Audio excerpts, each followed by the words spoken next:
So welcome to the pre-recording of the second lecture 2 of MCS 320.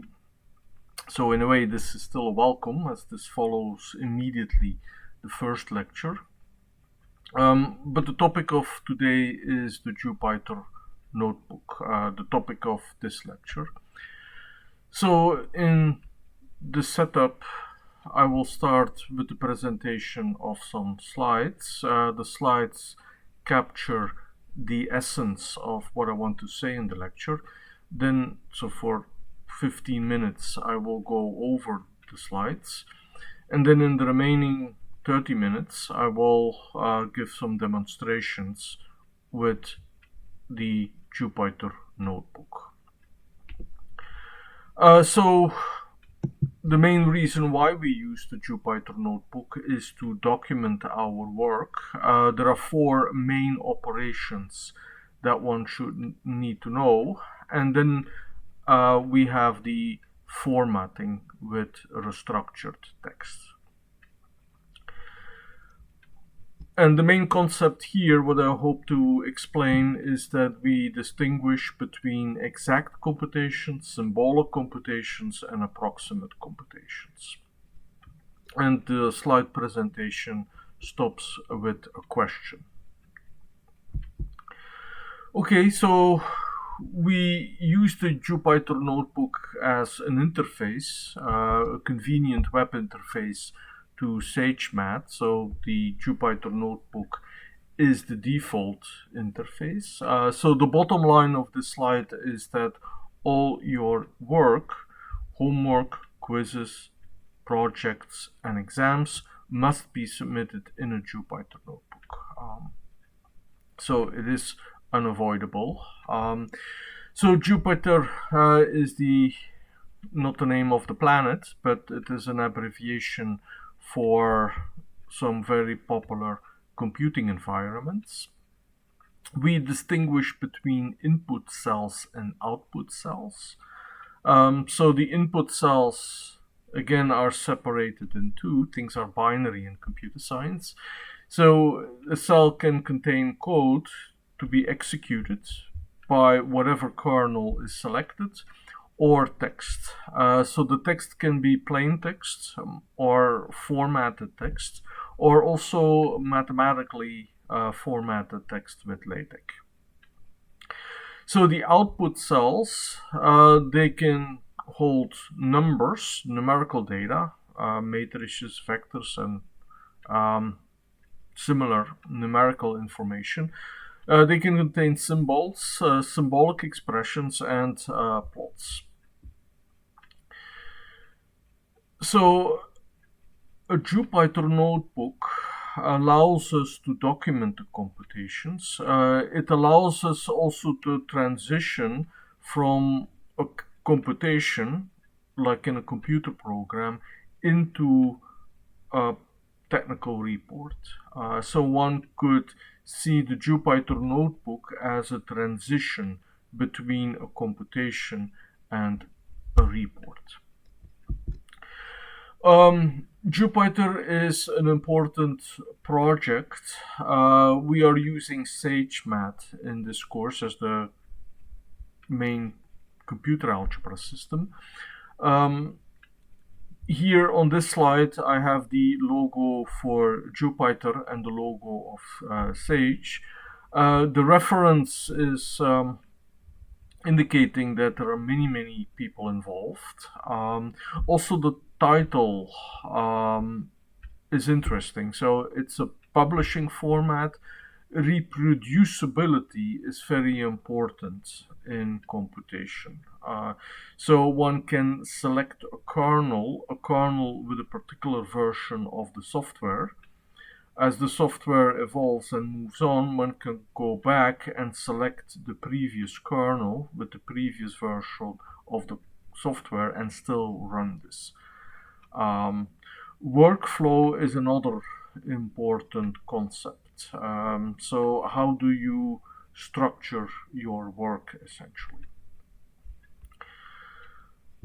Okay, how do we use Jupyter notebooks? Well, so there are four very important operations. We make a worksheet which involves selecting a kernel. We download a notebook. So downloading means saving it simply on file if you're using this on your own computer. Downloading is important if you are downloading from the cloud or from the web page. So the course web page contains many Jupyter notebooks. With the downloading, it's important that many browsers are unfamiliar with the IPYNB extension and will almost by default sometimes add the .txt extension. So indeed, if you look at the file, you can open it in text editor. You will see that it is actually a text file. But to the environment, either the Cocalc cloud environment or the installed Sagemath executable, it is of course not a text file. Okay, so downloading, uploading. So if you have downloaded worksheets or a notebook from the course website, then you may want to upload it into a Sage session. The last option is printing to a PDF file. This is often interesting to do because PDF files are, the P stands for portable. Especially if you spend a lot of time formatting a Jupyter notebook, then it has the look of a technical report. And then you may want to print this out in order to also save this for later consultations, even without Sage anymore, or if you want to share this to others. The fourth option we will actually not really use, but sometimes it's good in later courses that this might be useful. Okay, I will go in greater detail in how one can format nicely the computations, the documentation. So the markdown cells actually also can be broken up in two types. One has header cells, so we can have sections, subsections, and subsections. So the symbol that marks a section is the same as the symbol used to document Python code. And then the other cells can be plain text. So the plain text can then still contain formulas. So there is the restructured text. I forgot to include a URL to the restructured text primer. But the lecture notes for this course are typeset with Sphinx, and Sphinx is a documentation generator that uses restructured text. So you can see many examples if you look at the source code of the lecture notes. Okay, so these are the essentials, what I wanted to say about the Jupyter notebook. So it is a web interface, 4 operations, and formatting markdown cells in section headings and text paragraphs. All right, so we will do, after all, computations. It's important to distinguish between 3 types of operations. We have exact computations. Exact computations are free from errors. Here is a simple example. 1/2 plus 1/4 is 3/4. No errors there. A symbolic computation in a way is also exact, but it's not exact computation. So an exact, a symbolic computation takes on input symbols and returns symbols back. Or in general, it is the manipulation of expressions. So you have been doing a lot of symbolic computations already.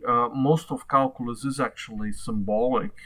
So here is a trigonometric calculation. The sine over pi over 3 is the square root of 3 divided by 2.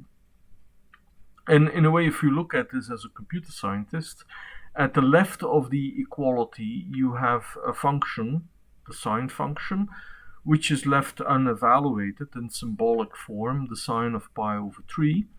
And at the right, you have also a function. So the fact that we use the square root symbol is just because the square root function is used so much, but actually it is another function.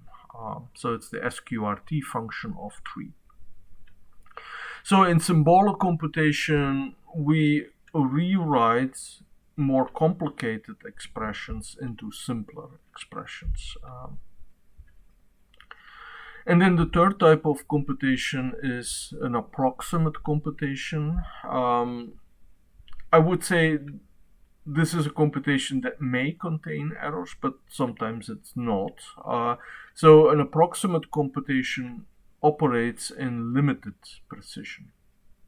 So if you want to know what is a 4 decimal approximation for sine over pi over 3, well, here you have the last example.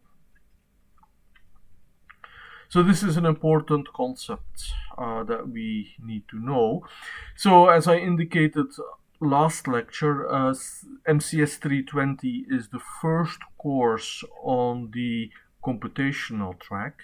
The course that follows is numerical analysis, in which we are carefully looking at computations that operate with limited precision. Okay, so the last slide in this first part is presenting a problem. So consider the computation where we approximate pi with 10 decimal places. So if we look at the value of the variable pi 10, then we see indeed 3.141592,654, 10 decimal places, a number of 10 decimal places, which is accurate up to 10 decimal places. Now, it's important in this computational course that we can verify and interpret the computations. This command, pi.n digits equals 10, does apparently what it's supposed to be doing, but let's verify this. So let's compute the error.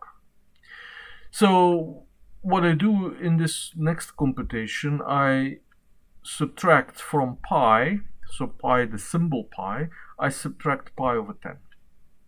Now, symbolic computation returns a symbolic expression, which is correct, but actually it's not something what I wanted to know. I wanted to know what is the error, what is the difference between pi, the transcendental symbol pi, and my pi 10, which is the 10 decimal approximation.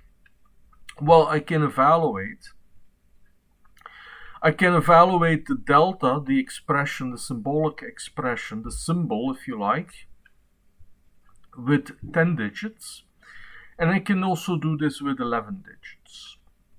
Now the question, and I will return to this at the end of the demonstration with the Jupyter notebook, which outcome is now correct? Explain the two different outcomes. Okay, so let me now switch to the Jupyter notebook. So I have a browser open with 3 tabs.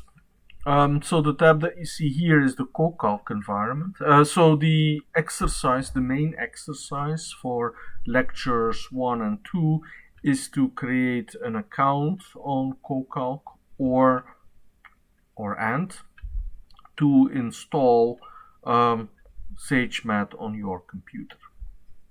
So the first tab shows how you can get a notebook. So if you launch Sagemath, typically you click on an icon, or you may also launch it from the terminal, typing Jupyter notebook, Jupyter space notebook, if you are in a Linux environment, in a terminal environment.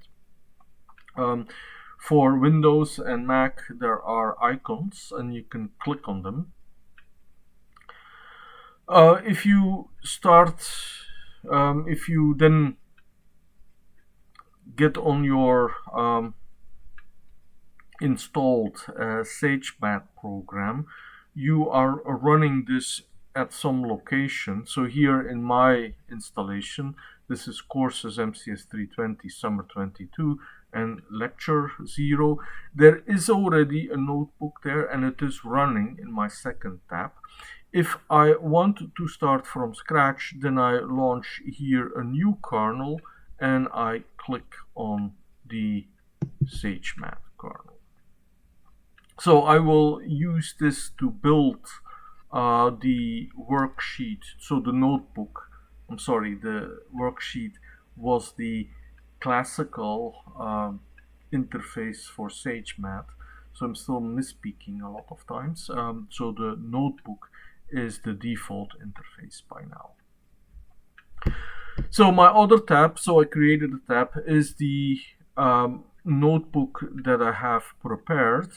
This is also the notebook that will appear on the course website. So you can always download the posted notebook and upload this into a Sagemath session if you have Sagemath installed on your computer, or you can upload this in your CoCalc environment.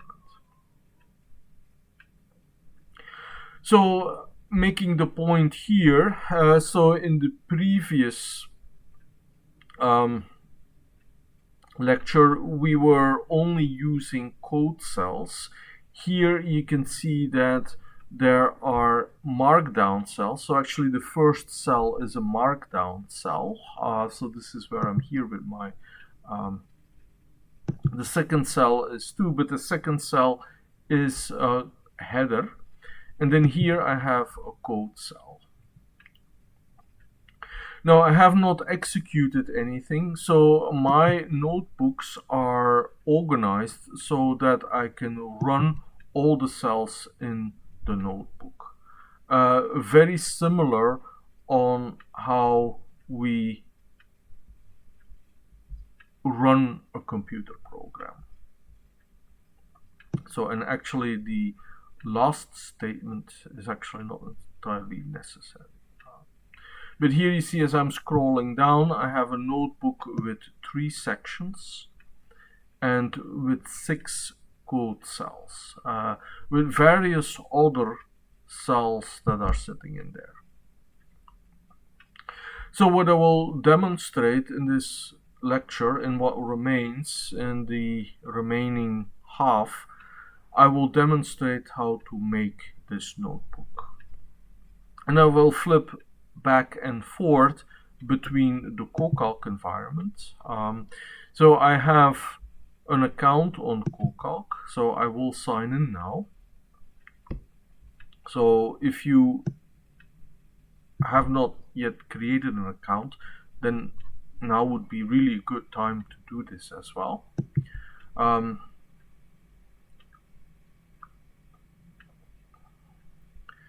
So while the system is warming up, I will go to my other notebook that I have waiting here. It is untitled and it is auto-saved. It's good practice to immediately give this a better name. So we can rename this. I will rename this in MCS 320, and this is the notebook that I'm using during this pre-recording. So by default I have a code cell, so that's my first input cell. I will change it into a markdown cell. So in this second lecture we demonstrate the Jupyter notebook. So if I run this, then this gets formatted. So let's start with some symbolic computations. I will start with a header file and do the run. Okay, so I have two types of markdown cells. I have text cells, plain text cells, and then I have header files. If you want to include a numbering, say that this is the first section, so I can change this into a raw NB notebook convert and put a 1 there. And then change it into markdown and run this. Okay, so let's see, here I'm signed in now. I have my projects. So CoCalc is warming up. So let's be patient. Let's go to my prepared notebook.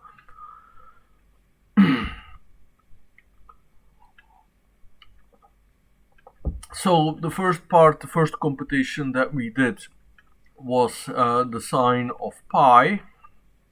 So there are many operations that happen. So let me try to describe this. So when we execute sign of pi in Sagemath, we apply the function sign to the symbol pi, which represents the mathematical constant pi.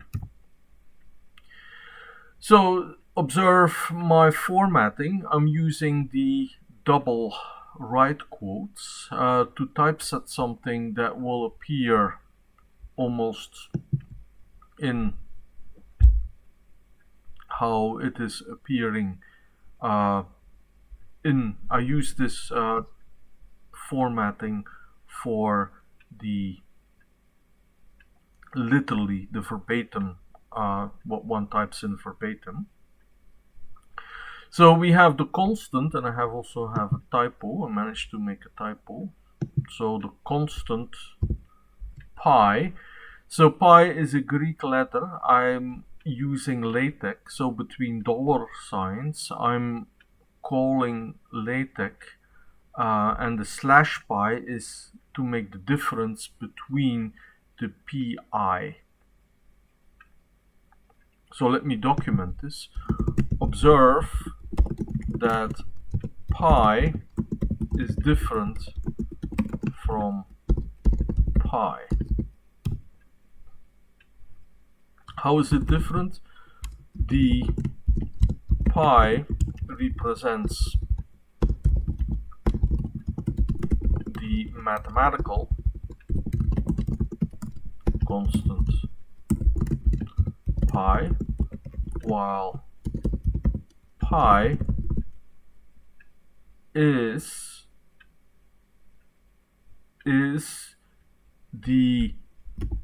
in Sagemath the reserved constant for pi.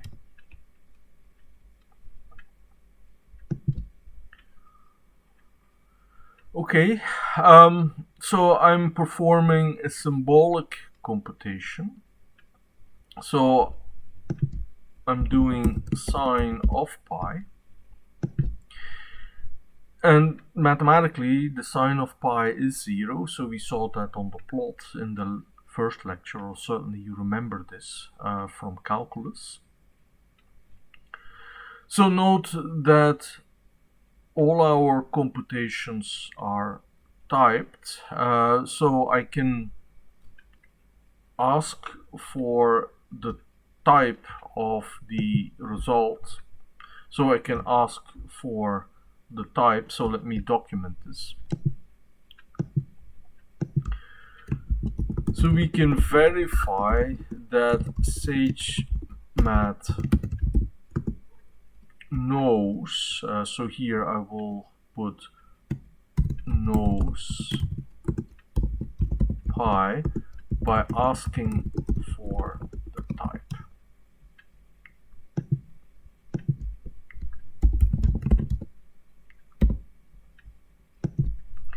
So it is a symbolic expression, and so if we ask what is the sign, what is the type of sine of pi, then actually this is also a symbolic expression.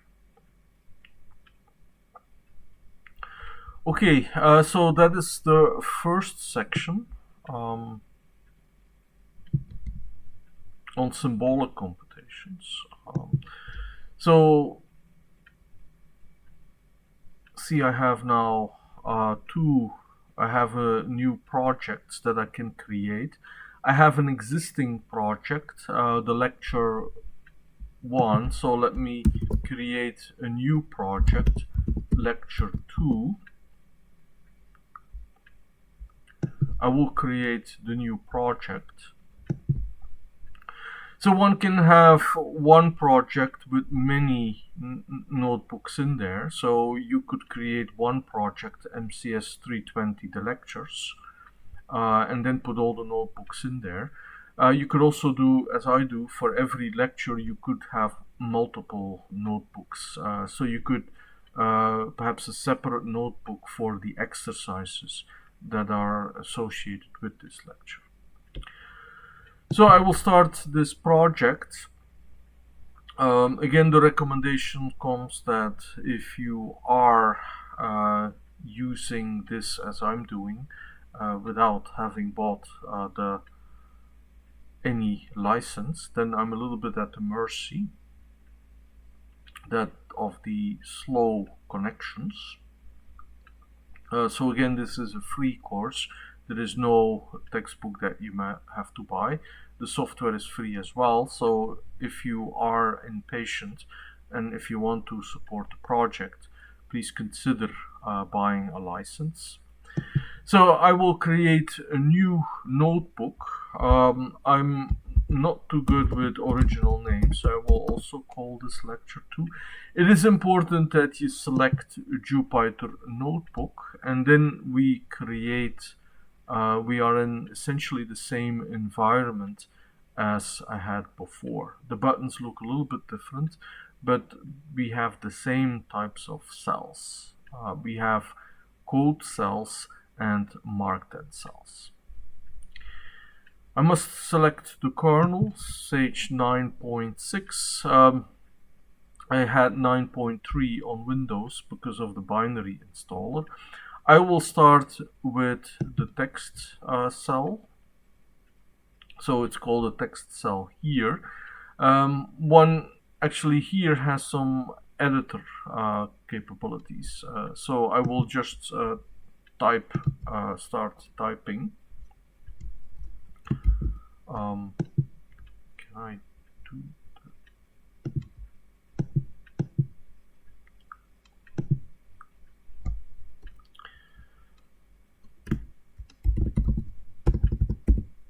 So this notebook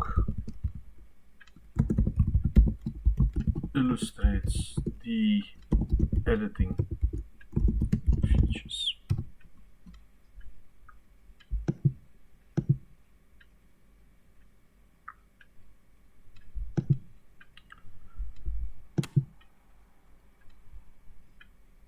Okay, so I have a code cell, so let me try to add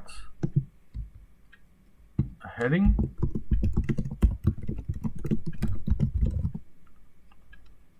And to make it appear, I have to click on Run. So the sign of pi was our first, so I changed the text and I start typing. So we execute sign of pi, calling the function sign on the symbol pi. Let's check how this runs. So the sign of pi, we can execute this then.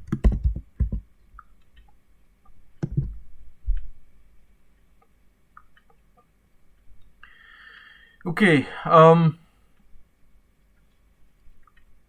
hope that this starts to become clear. So while Sage is doing the computation, in a way, the fact that Sage on CoCalc might take time and start 83 milliseconds might be beneficial for you to reflect on always what is happening. So in this computational course, it is important that we understand, interpret, and can verify the computations. Okay, so let me a little bit consult what I had in mind for the rest of this. So we had this question that we want to resolve on the approximation for pi. What was the correct answer? I want to indicate that just as Python is case sensitive, Sagemath is also case sensitive. So also going back to Python and Sagemath, so what's the difference now between the two? So let me illustrate this. So Sagemath uses in some sense an enhanced Python. So the Python in Sagemath is enhanced for scientific and some, well, I would say scientific computations. Let me illustrate this with the exact computation. So 1/2 in Python 2 was the integer division, which means that the quotient of 1 divided by 2 is 0. In Python 3, that became 0.5, and 0.5 as a floating point number. Both answers, the integer division and the conversion to the floating point numbers, are rather awkward at best, and some people may say they are wrong. So the correct way to deal with 1/2 is to treat this as a fraction. So let me assign this. So Q is 3/4, and I can ask, or 2/3. I will not change this. So you see that everything has a type. So the 2/3 in Sage, so we are actually now executing proper Sagemath computations. We're doing exact computations, exact rational computations. So this is important. So the transition that I would like now to make is the transition to numerical approximations. So that's my second section.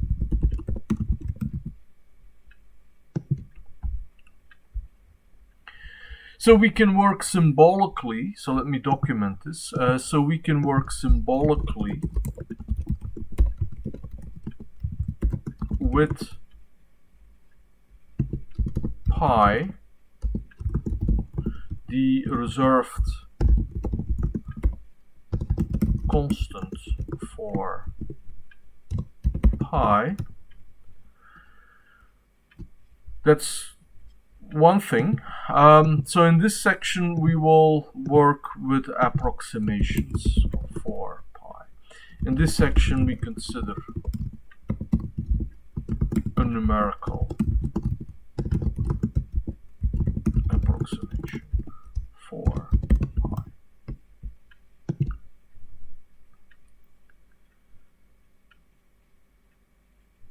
Okay, so far so good. So let me repeat this going through CoCalc. So we have our symbolic computations, the sign of pi that was executed here. We have also our numerical computations. So I will add another subsection, another section.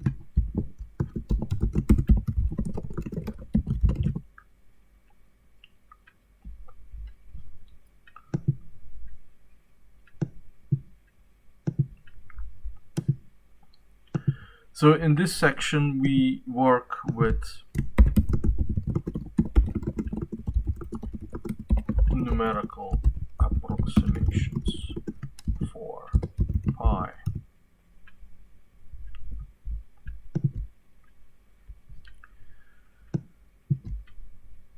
Okay, so what was our command again? So it's pi.n, but I will assign this to pi10, so pi.n digits equals 10. So this is the most user-friendly method. We are having 10 fingers, that's why digits is much more convenient. So it's, if you don't put digits there, by default for the computer it's more convenient to work in binary.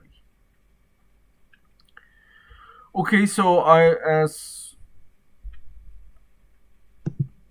CoCalc is continuing to work, so I don't see the output cell yet.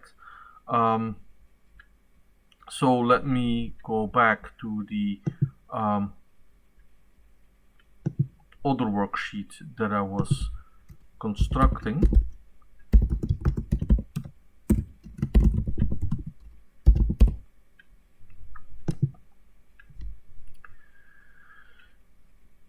So let me check what is pi10. It's indeed 10, I count 10 decimal places. So it's good to ask for the type.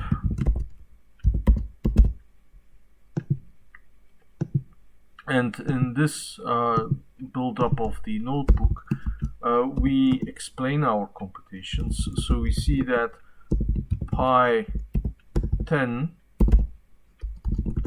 is a 10-digit approximation for pi, stored as a variable, as a value of a variable of type real number of Sage rings real MPFR. So MPFR is one of the components, if we remember this from lecture 1, one of the wheels of the Sage car. Okay, we all know pi as 3.1415, but perhaps you may know more, but I'm a little bit fuzzy on the remaining digits. So what is the problem now? So the problem is to verify. So our problem is to verify the accuracy of pi 10. And we will do this within Sagemath. So here is, so let me check whether CoCalc has gotten any farther. So somewhere, let me see if I, so there was no output. So that's why I thought it was stuck, and it was actually not stuck. So here you see that there is output. And I have to insert a cell below to continue. So let me state the problem here. So let me change again to a text file and edit this. So our problem, so for the remaining 10 minutes in the session here, our problem, I see that I have other problems here. Our problem is to verify that pi 10 is indeed accurate to 10 decimal places.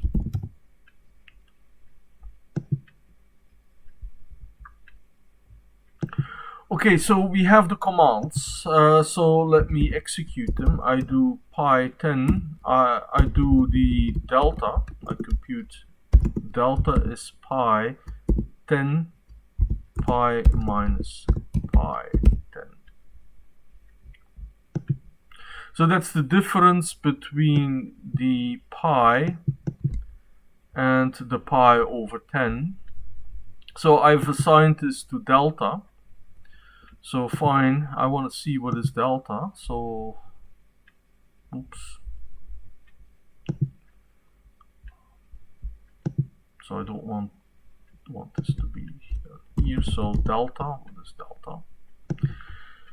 So delta is a symbolic expression pi minus 3.1415. So often when you do symbolic computation, this can be so frustrating. You ask what is something, and here you have the obvious answer. What is pi minus pi 10? Well, it is pi minus 3.14.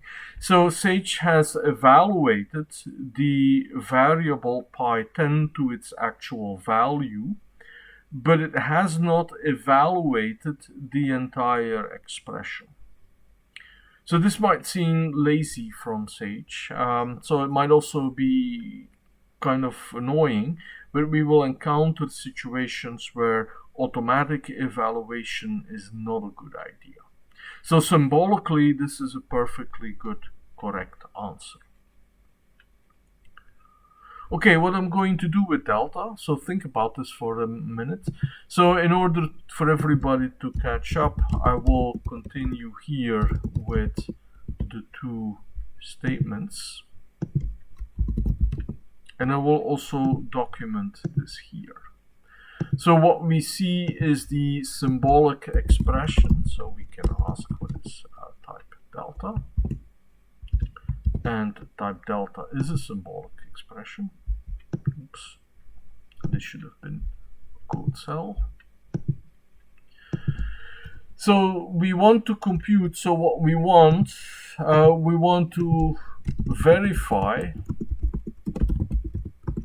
the accuracy of pi over 10, but what we obtained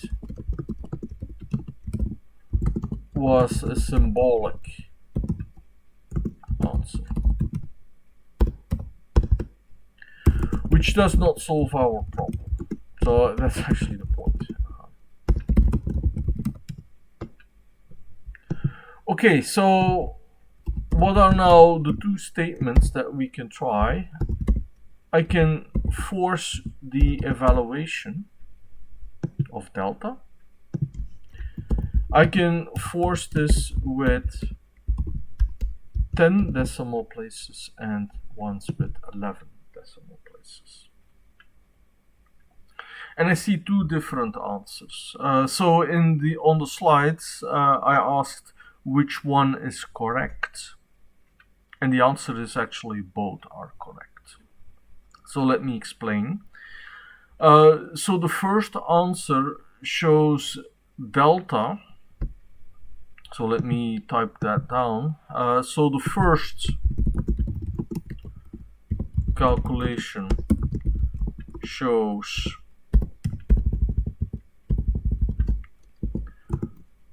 zero, but shows which is the 10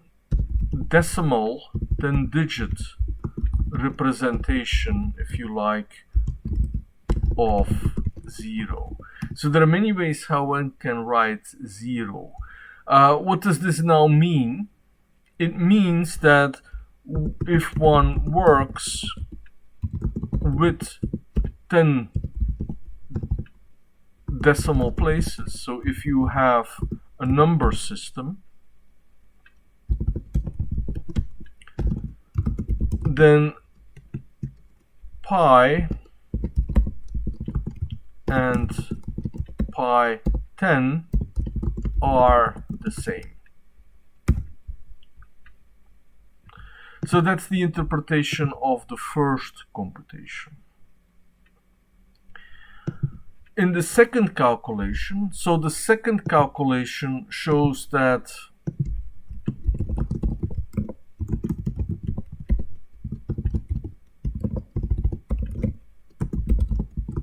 the difference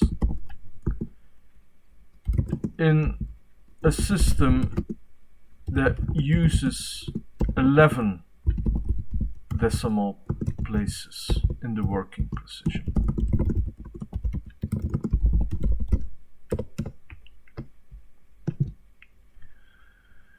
So the difference is 10 to the power minus 12. So which is indeed confirming that pi 10 is correct up to the first decimal places. So the second calculation is of course also correct, but the second calculation actually answers our problem. So the conclusion is that both answers are correct,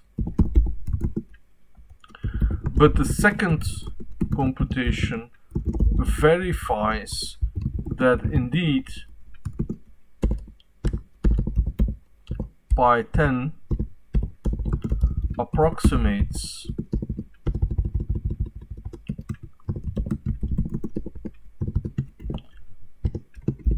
pi with 10 decimal places of accuracy.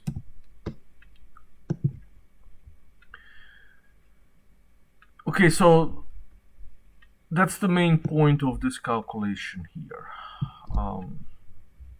So it illustrates the difference between symbolic computation.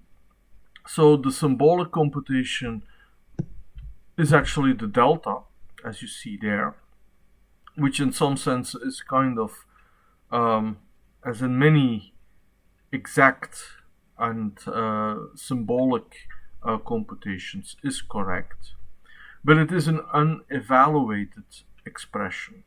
So when we evaluate expressions, it's very important that we consider the context, which is in this problem here, the working precision. If you evaluate this with 10 decimal places, then this also essentially confirms that within the 10 decimal system, that both are the same. The second computation actually shows the actual error, which is 10 decimal places. So this error here is the scientific notation. Okay, I hope that this second lecture was not too confusing. The main point is that one can explain and document the computations. So in this computational class, getting the right answer, getting an answer is only the beginning often. So one needs to know the story that is behind this computation. Okay, I'm going over time. What is important in this lecture is 1, the Jupyter notebook, 2, the difference between exact, symbolic, and numerical computations.